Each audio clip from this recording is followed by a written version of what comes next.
On the slopes of Caracas' slums, something is cropping up. 40-year-old Antonio LOPEZ never thought he would be forced to plant his own food to keep his family from starving.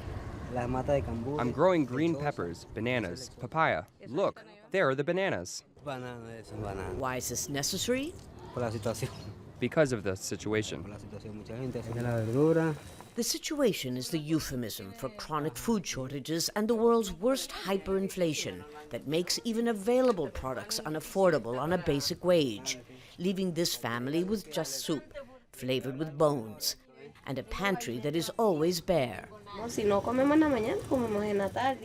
If we don't eat in the morning, we eat in the evening. We can't eat 2 or 3 meals a day like before.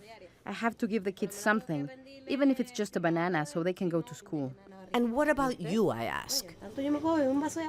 I often make do with a glass of water. In a country with the world's largest oil reserves, malnutrition is now widespread. And once unthinkable scenes like this have become common. According to popular legend, when the hungry masses were clamoring for bread, French Queen Marie Antoinette suggested that they eat cake, producing such outrage that it eventually cost her her head. Today, here in Venezuela, President Nicolás Maduro has forbidden bakeries like this one from producing cakes and sweets, at least for government-subsidized flour, so that they can just make bread. The problem is, as you can see, there isn't any. When there is, people have to queue for hours.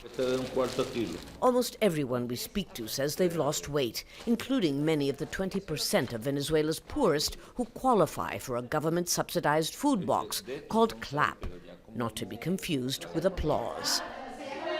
It's available about once a month, although it barely lasts a week for this family of 8.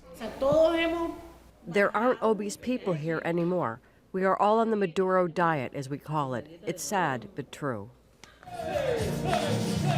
At a pro-government demonstration, we met General NERIO GALVAN of the People's Guard, which supports state social programs. He insists there's plenty to eat.